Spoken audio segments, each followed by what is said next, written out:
warahmatullahi wabarakatuh.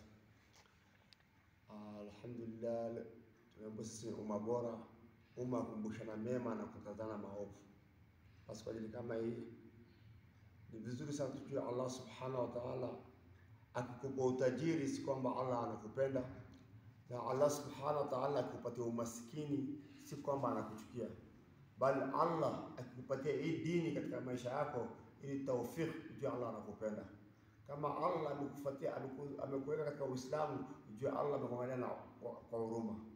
Na Allah subhanahu wa ta'ala anasema ukichukua hatua moja kwa Allah, Allah anachukua hatua 10 kwako. Tumrejeni Allah na Allah atatupokea. Irji ila rabbika radiyatan marada. Turejeni katika njia ya Allah na Allah atatupokea. Ndugu zangu Waislamu, laqad khalaqna al-insana fi ahsani taqwim. Hakika mwanadamu ameumbwa katika umbo lililo bora. Hebu angalia Allah subhanahu wa ta'ala anatumba.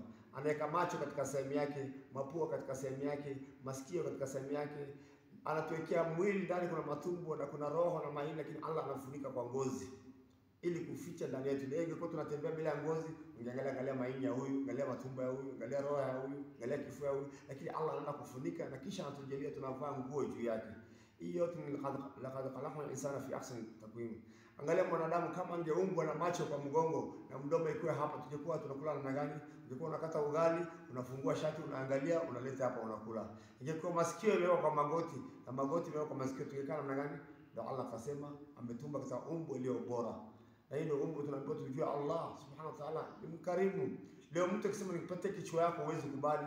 Nipatie kichwa yako nitakupatia milioni 40, huwezi kubali. Wewe mwenyewe tajiri, ni neema. Allah subhanahu wa ta'ala anakupatia neema ya kuwa na macho, kuwa na masikio. Allah anakupatia neema ya usingizi, kulala. Wakati unalala analeta giza, anafanya unapumzika, na kisha anafanya macho yako inafunika. Kale yote kana neema Allah subhanahu wa ta'ala anatupatia. Na Allah subhanahu wa ta'ala hahitaji jua, sisi ndio wenye kuhitaji jua. Allah subhanahu wa ta'ala hahitaji mwezi, sisi ndio wenye kuhitaji mwezi. Angalia unapofua nguo yako, unatafuta nguo, unaandika jua ikaushe. Sisi ndio wenye kuhitaji. Allah subhanahu wa ta'ala anatuumbieni ng'ombe iko na maziwa ambayo inakaa katika najisi mbili, na maziwa yenyewe hayaharibiki wala haitoi harufu. Allah anafanya kwa ajili yetu sisi wanadamu.